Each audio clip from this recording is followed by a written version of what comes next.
Hello friends, welcome back to our channel. आज हम लोग क्लास 9 बायोलॉजी का चैप्टर 1 के इम्पोर्टेंट क्वेश्चन को करने जा रहे हैं। जैसा कि मैंने आप लोगों से कहा था, ये वाले जो चैप्टर्स कंप्लीट हो जाएंगे, इसके बाद मैं आप लोगों को इसके कुछ इम्पोर्टेंट क्वेश्चन भी कराऊंगा।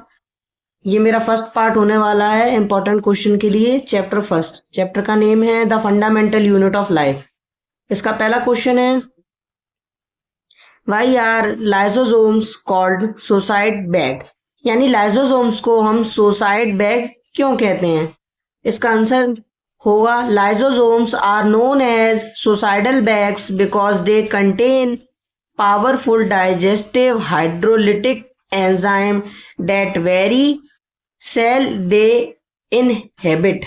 यानी ये जो लाइसोसोम सेल्स होते हैं, इन्हें हम लोग बोलते हैं सुसाइडल बैग। ऐसा इसलिए होता है क्योंकि इनके पास एक काफी ज्यादा powerful strong digestive hydrolytic enzyme होता है, जिसकी वजह से ये काफी ज्यादा इनहिबिट कर जाते हैं।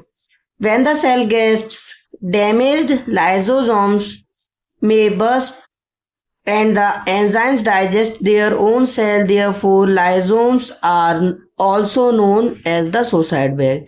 यानी जब इसमें अपने इसके जो सेल्स होते हैं वो डैमेज होने लगते हैं धीरे धीरे, तो लाइसोसोम्स खुद ब खुद एक एक दूसरे को, यानी ये आपस में एक दूसरे को बस्ट कर देते हैं, यानी एक दूसरे को डिस्ट्रॉय कर देते हैं। फिर इसके बाद ये अपने खुद के ही सेल को डाइजेस्ट करने लगते हैं। देयरफॉर लाइसोसोम्स आर, इसीलिए हम लाइसोसोम्स को यहाँ पर क्या बोलते हैं? Suicide bag. चलिए चलते हैं नेक्स्ट वाले क्वेश्चन पे अपने।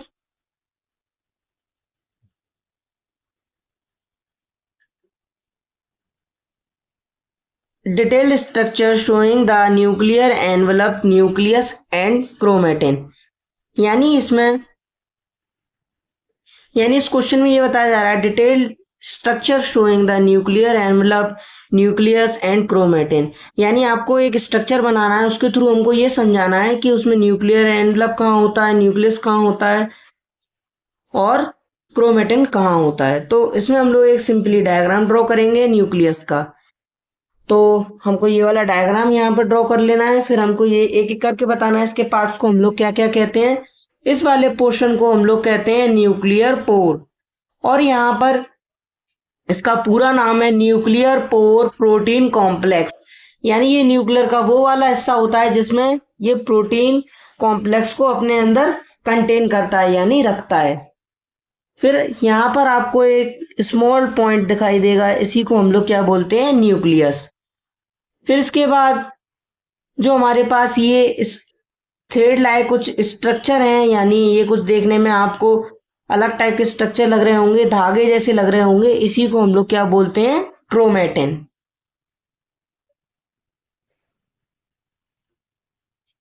और ये वाला जो स्ट्रक्चर है, यहाँ पर ये पॉइंट आपको शो कराया जा रहा है, यहाँ पर इसको हम लोग क्या बोलते हैं? Nuclear membrane. Nuclear membrane. फिर यहाँ पर सेम टू सेम जैसे मैंने यहाँ बताया था न्यूक्लियर पोर, यहाँ पर भी न्यूक्लियर पोर है। फिर ये थ्रेड लाइक स्ट्रक्चर के पास यहाँ पर एक पॉइंट होता है, इस जगह को हम लोग क्या बोलते हैं? न्यूक्लियोप्लाज्म। फिर यहाँ पर ये जो आपको सर्कल लाइक स्ट्रक्चर है, इसे हम लोग क्या बोलते हैं? Ribosome.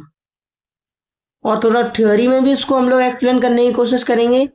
The nucleus is the control of center of the cell enclosed by a complex system that protects genetic material and regulate cellular activity. यानी जो हमारा न्यूक्लियस होता है उसके पास एक सेंटर सेल पॉइंट होता है जो एनक्लोज करता है हमारे कॉम्प्लेक्स सिस्टम को, जिसकी वजह से जो हमारा इसमें जेनेटिक मटेरियल होता है वो पूरी तरीके से सुरक्षित होता है, और ये हमारी एक्टिविटीज को रेगुलेट करने में हेल्पफुल होता है।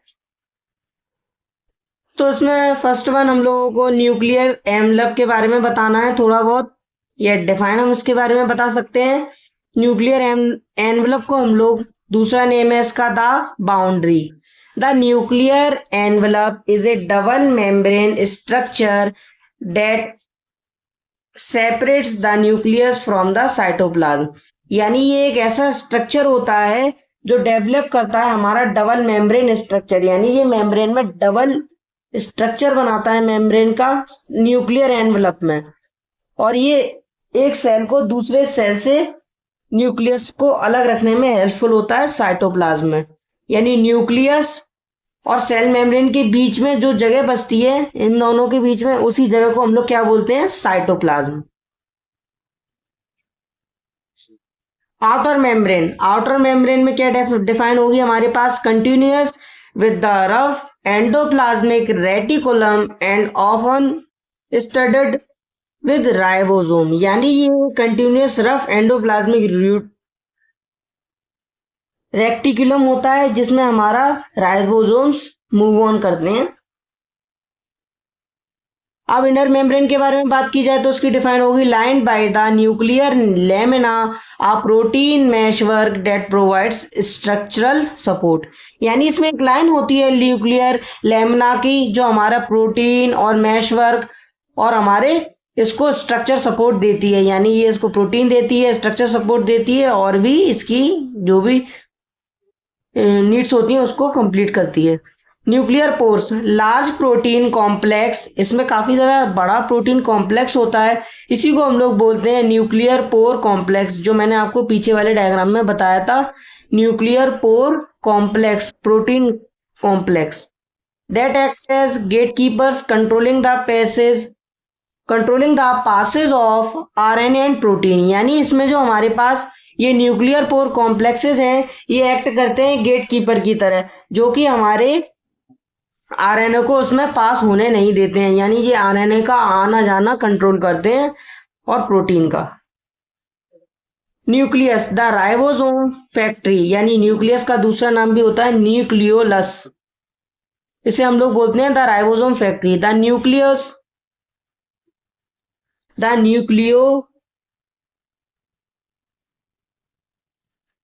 nucleolus is a dense non-membrane bound structure found within the nucleoplasm. It is the site of ribosomal rRNA synthesis and the assembly of ribosome subunit. Its disappears during cell division and reforms afterward. यानी इसमें जो हमारे पास nucleolus होता है ये काफी ज्यादा dense होता है, यानी छोटा होता है और इसके पास खुद की मेम्ब्रेन भी नहीं होती है और ये ना ही खुद में मेम्ब्रेन बाउंड स्ट्रक्चर होता है, पर ये हमारा न्यूक्लियोप्लाज्म में पाया जाता है और यही हमारा साइट ऑफ राइबोसोमल होता है और इसे हम लोग आरएनए भी कहते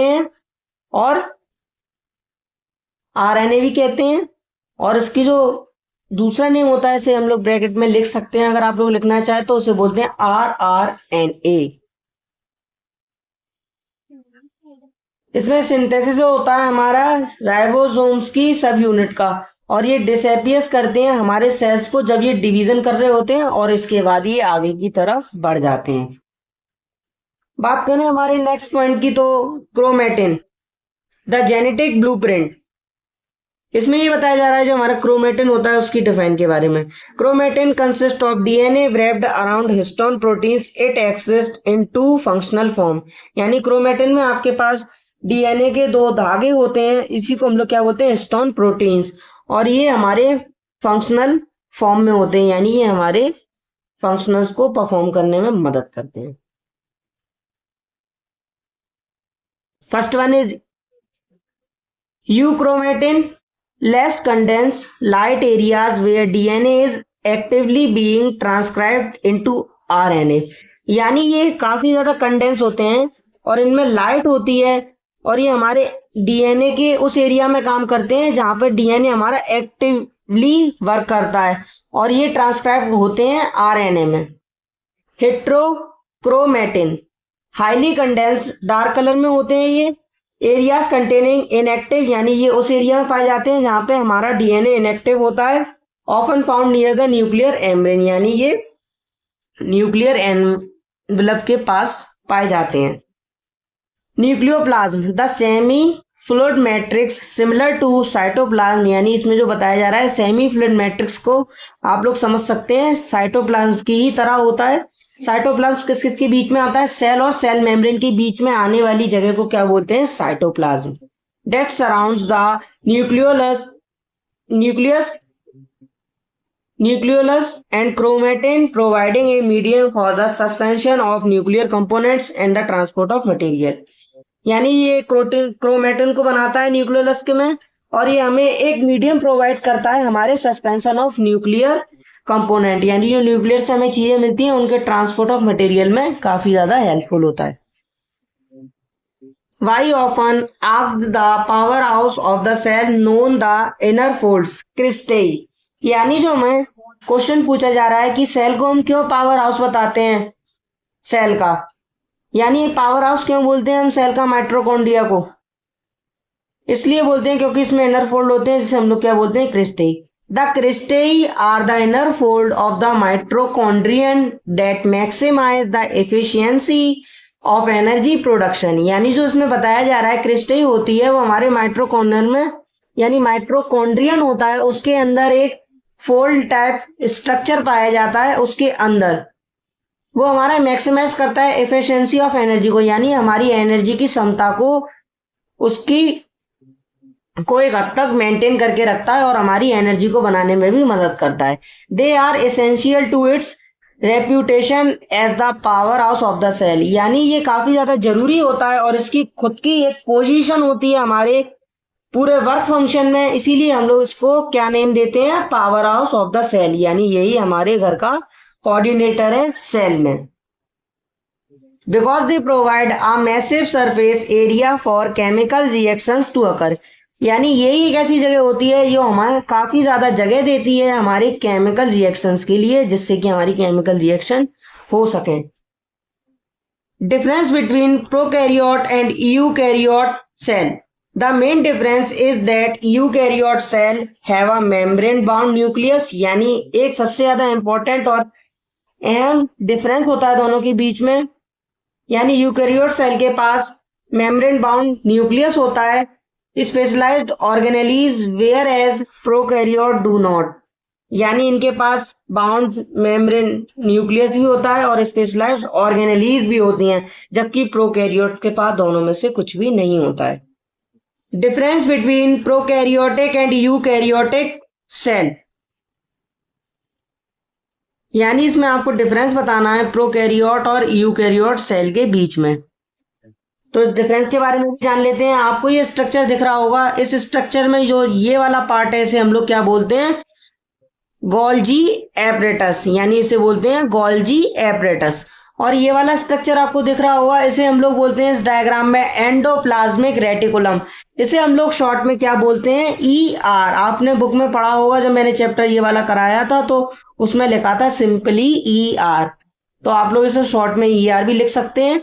वैसे तो आपको फुल फॉर्म में लिखना जरूरी है क्योंकि डायग्राम में रिप्रेजेंटेशन आप लोग कर रहे हैं तो आपको कंपलसरी रहता है पूरा फुल फॉर्म लिखने के लिए। तो आप लोग ये स्ट्रक्चर देख रहे हैं अंदर क्रॉस टाइप स्ट्रक्चर है, इसी को हम लोग क्या बोलते हैं क्रोमोसोम। फिर इसके बाद आप लोगों को यहाँ पर एक स्ट्रक्चर दिख रहा है सर्कल लाइक, इसे हम लोग क्या बोलते हैं राइबोसोम। और यहाँ पर एक स्ट्रक्चर है इसे हम लोग बोलते हैं माइटोकॉन्ड्रिया। और यहाँ पर एक सर्कल है उसके अंदर का जो स्पेस है इसमें एक मिनी पॉइंट है, इसे हम लोग क्या बोलते हैं लाइसोसोम। यानी यहाँ पर भी माइटोकॉन्ड्रिया, ये भी माइटोकॉन्ड्रिया और ये भी माइटोकॉन्ड्रिया है। फिर दूसरे वाले स्ट्रक्चर पे चलते हैं जो इसी का ही है, पार्ट है दोनों एक दूसरे में ही। इस वाले स्ट्रक्चर को हम लोग क्या बोलते हैं राइबोसोम। और यहाँ पर ये क्रोमेटिन टाइप स्ट्रक्चर है, इसको हम लोग क्या बोलते हैं न्यूक्लियस। और यहाँ पर आपको 3 स्ट्रक्चर दिख रहे होंगे, इसको हम लोग क्या बोलते हैं मीजोसोम। और यहाँ पर आप लोग देख रहे होंगे मैंने एक सर्कल बनाया और मैंने यहाँ पर एक स्ट्रक्चर बनाया है जो कुछ कुछ DNA जैसा दिखता है पर ये क्या होता है प्लास्टिड। तो इसी तरीके से ये दोनों डायग्राम एक दूसरे से रिलेट करते हैं। अगर आपको प्रोकैरियोट और यूकैरियोट सेल के बीच में डिफरेंस पूछा जाए तो आप लोग इस डायग्राम को जरूर बनाकर आइए, जिससे कि आपका इंप्रेशन काफी ज्यादा अच्छा पड़ेगा और थोड़ी बहुत थ्योरी भी लिख के आइएगा, जिससे कि आपको full out of full marks मिल सकते हैं। Think of a prokaryote like a studio apartment, यानी आप लोग सोच सकते हैं प्रोकैरियोट एक स्टूडियो अपार्टमेंट जैसा होता है। 1 person room where everything happens, यानी एक आदमी का कमरा जिसमें नहीं 1 open room everywhere where everything happens, यानी एक खुला कमरा जिसमें कुछ भी हो सकता है। And a eukaryote like a mention, separate rooms for the kitchen, bedroom and office, यानी जो हमारा प्रोकैरियोट सेल होता है वो एक स्टूडियो टाइप होता है, जिसमें कि आपका एक कमरा खुला है जिसमें आपकी सारी चीजें हो सकती हैं। पर इसके मुकाबले जो हमारा प्रोकैरियोट में ये होता था, और जो यूकैरियोट की बात करी जाए तो ये एक मेंशन लाइक होता है जिसमें कि सारे कमरे अलग अलग होते हैं, किचन होता है अलग, बेडरूम होता है और ऑफिस होता है। ये एक एग्जाम्पल के तौर पे मैंने आपको समझाने की कोशिश करी है, इसका आंसर से कुछ भी लेना देना नहीं है। अगर आप लोग चाहें तो फॉर एग्जाम्पल में ये लिख कर आ सकते हैं। तो इसके की कंपैरिजन के बारे में बात करी जाए तो उसमें फीचर्स होते हैं न्यूक्लियस में। तो न्यूक्लियस में प्रोकैरियोट्स में क्या होता है, एब्सेंट होता है ये, क्योंकि DNA is in the cytoplasm, यानी जो हमारा डीएनए होता है वो साइटोप्लाज्म में होता है। और यूकैरियोट में देखा जाए तो उसमें यूकैरियोट में प्रेजेंट होता है, क्योंकि हमारा डीएनए का स्ट्रक्चर एनक्लोज्ड हो जाता है। और ऑर्गेनेलीज के फीचर्स के बारे में बात करी जाए तो प्रोकैरियोट्स में नो मेम्ब्रेन बाउंड ऑर्गेनेलीज, यानी प्रोकैरियोट्स में कोई भी मेम्ब्रेन बाउंड ऑर्गेनेलीज नहीं पाई जाती हैं।